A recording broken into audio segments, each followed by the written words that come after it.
हम ग्रस्त जीवन में रहते हैं।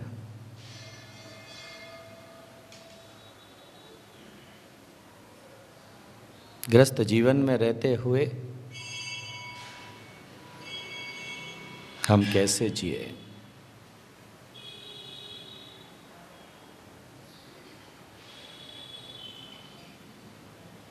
तो इस देश का ज्ञानी पुरुष कहता है,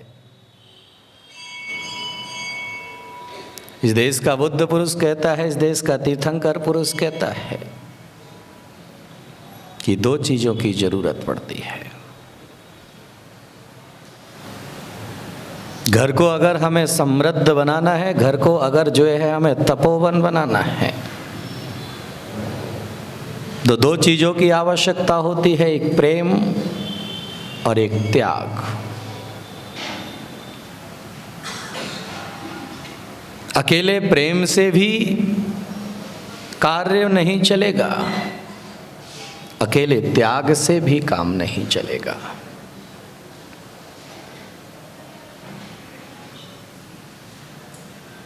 इसीलिए आपने दो चीजों को देखा होगा हमेशा,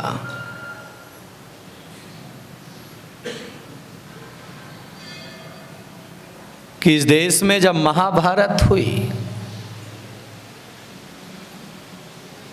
वह भी देखी होगी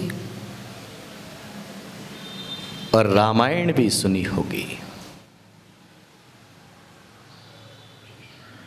रामायण और महाभारत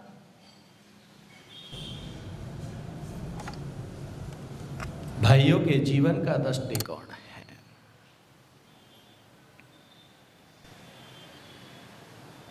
दोनों ने एक एक शिक्षा हमें प्रदान की।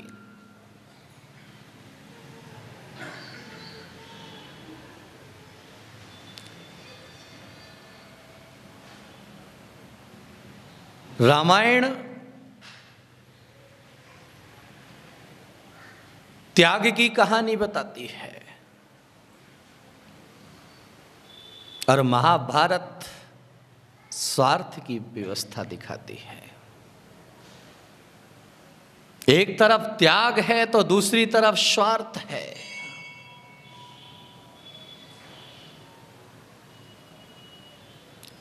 रामायण कहती है कि अपने भाई के सम्मान के लिए जिंदगी में आगे बढ़कर के जियो।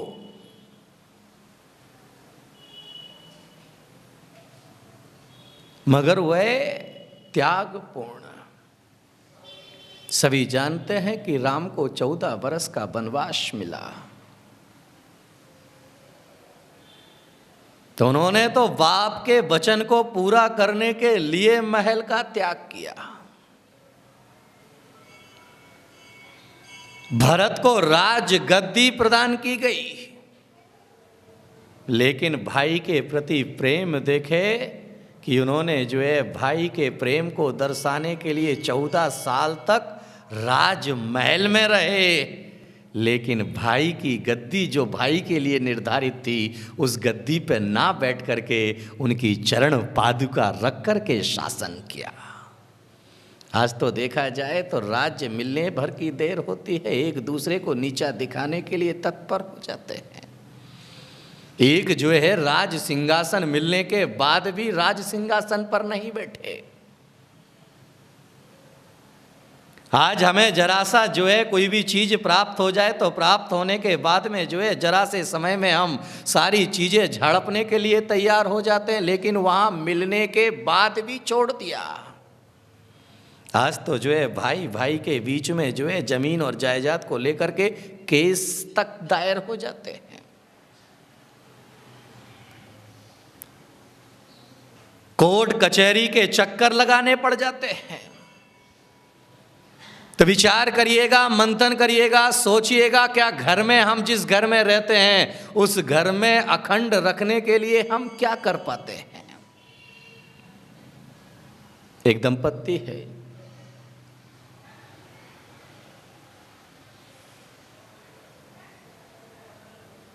दो भाई थे।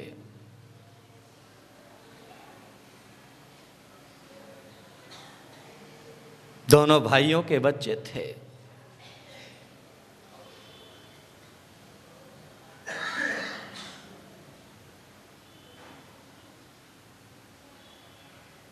बड़े भाई की असमय में मृत्यु हो गई।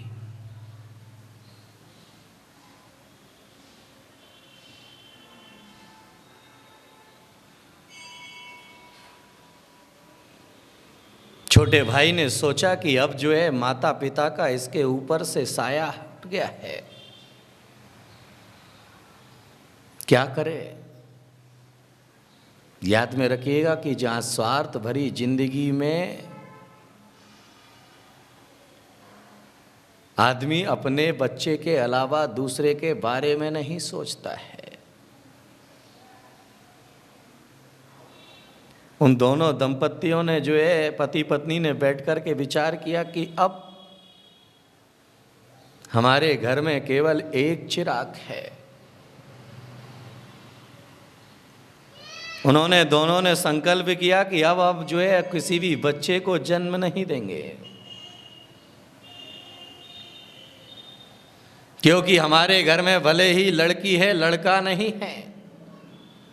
बड़े भाई के लड़का था, छोटे भाई के लड़की थी केवल।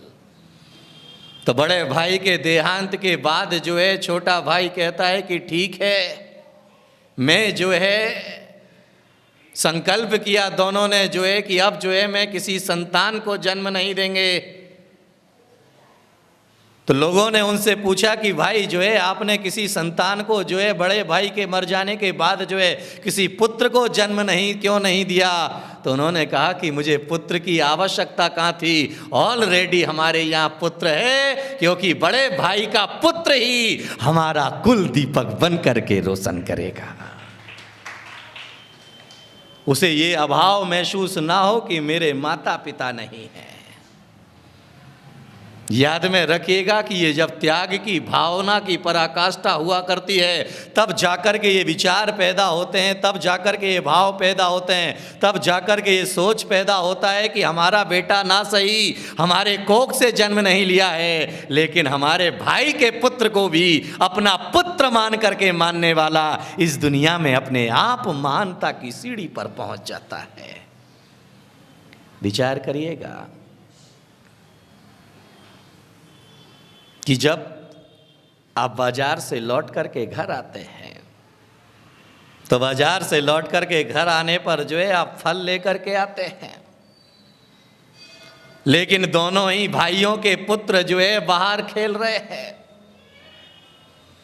जब आपके मन में उन्हें फल देने का भाव पैदा होता है, विचार पैदा होता है, तो विचार पैदा होने पर सबसे पहले हम किसे फल देंगे, अपने बेटे को या अपने भाई के बेटे को? किसे किसे बोले? क्योंकि तुम्हारा बेटा तुम्हें लग रहा है कि ये मेरा बेटा है, लेकिन भाई के बेटे को आज तक हम अपना बेटा, और अगर तुम्हारे मन में ये भाव होता, तुम्हारे मन में ये त्याग की भावना होती कि हम दोनों भाई एक साथ रहते हैं, हमारा परिवार एक साथ रहता है, तो जब हम एक साथ रहते हैं तो फिर हमें अलग अलग करने की क्या जरूरत है? अरे हमारा बेटा तुम्हारा बेटा क्या है, दोनों खेल रहे हैं तो सबसे पहले। इसीलिए मैं आपसे निवेदन केवल इतना ही करना चाहूंगा कि आज तो बेटे के बीच में जब भेद की रेखा खड़ी हो जाती है तो भेद की रेखा खड़ी होने पर जो है स्वार्थ दिखाई देने लगता है, क्योंकि पांडवों को अगर वनवास में छोड़ा जाता है तो केवल स्वार्थ की खातिर कि राजा बनकर के मैं जीऊं, इन्हें राजगद्दी नहीं मिलना चाहिए। लेकिन जब आदमी के मन में ये भाव पैदा होता है कि भाई जो है मुझे राजगद्दी मिले या ना मिले, लेकिन मेरा भाई सुख और आनंद के साथ रहना चाहिए, तो फिर वह अपने अधिकारों को भी भाई के लिए छोड़ने के लिए तैयार हो जाता है। याद में रखिएगा कि धन का त्याग करना बहुत आसान है। धन का त्याग करने के लिए तो केवल चंद कागज के रुपयों को ही केवल देना पड़ता है, लेकिन अपने अधिकारों का त्याग करने के लिए अपने ईगो को समाप्त करना पड़ता है। जो व्यक्ति अहंकार में हुआ करता है, जो व्यक्ति अहंकार में तन करके जीता है, वह व्यक्ति कभी भी जो है अपने अधिकारों को नहीं छोड़ सकता है। और जो व्यक्ति अहंकार से रिक्त होकर के जीता है, अहंकार से रिक्त होकर के जीने वाला व्यक्ति कभी अहंकार में नहीं जीता है। वह सोचता है कि सामने वाला सुखी है तो मैं भी सुखी हूं, मेरा परिवार सुखी है तो मुझे किस चीज की जरूरत हुआ करती है, मुझे किसी चीज की जरूरत नहीं है। अरे बेटे के लिए तो सारी दुनिया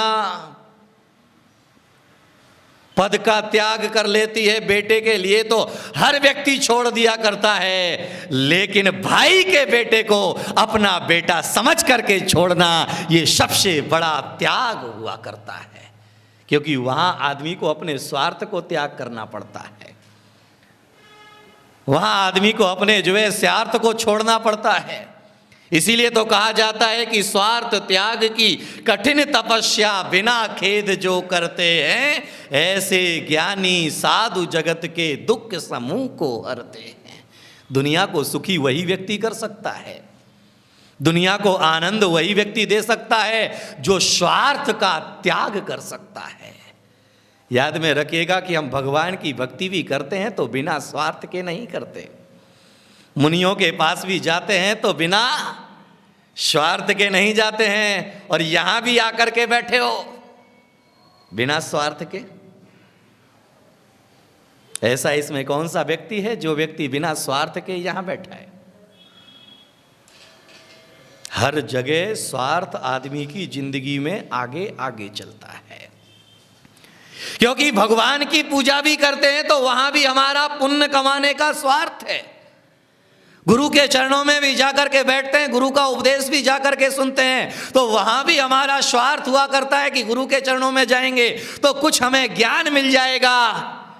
मुनि को प्रणाम भी करते हैं तो मुनि को प्रणाम करने पर समय भी तुम्हारा स्वार्थ होता है। क्या आप मुनि को प्रणाम करने के लिए जाते हैं तो उस समय तुम्हारा स्वार्थ क्या होता है? बोलो। और अगर महाराज ने आशीर्वाद नहीं दिया तो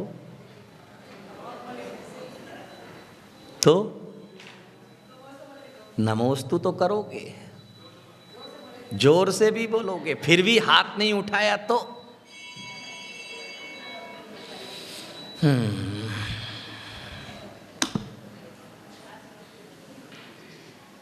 हम इतनी भाव के साथ गए, महाराज ने हमारी तरफ स्वार्थ। जबकि आचार्य कहते हैं कि अगर तीर्थंकर के चरणों में प्रणाम कर रहे हैं, गुरु के चरणों में प्रणाम कर रहे हैं तो गुरु के चरणों में प्रणाम करने के लिए तत्वार्थ सूत्र का वह शब्द याद होना चाहिए, वंदे तद्गुण, आपके गुण हमारे अंदर पैदा हो जाए। किसके लिए प्रणाम किया हमने? गुणों की प्राप्ति के लिए नहीं। अगर गुणों की प्राप्ति के लिए किया होता तो गुरु के हाथ ना उठाने पर भी आपको गुस्सा नहीं आता, आपको बुरा नहीं लगता, क्योंकि हमें तो गुरु के गुणों को प्राप्त करना है, हमें तो भगवान के गुणों को प्राप्त करना है। इसीलिए कहा जाता है कि गुरु पूछे या ना पूछे, मगर तुम जीवन भर गुरु को पूजते रहो तो तुम्हारा तो कल्याण निश्चित हो जाएगा।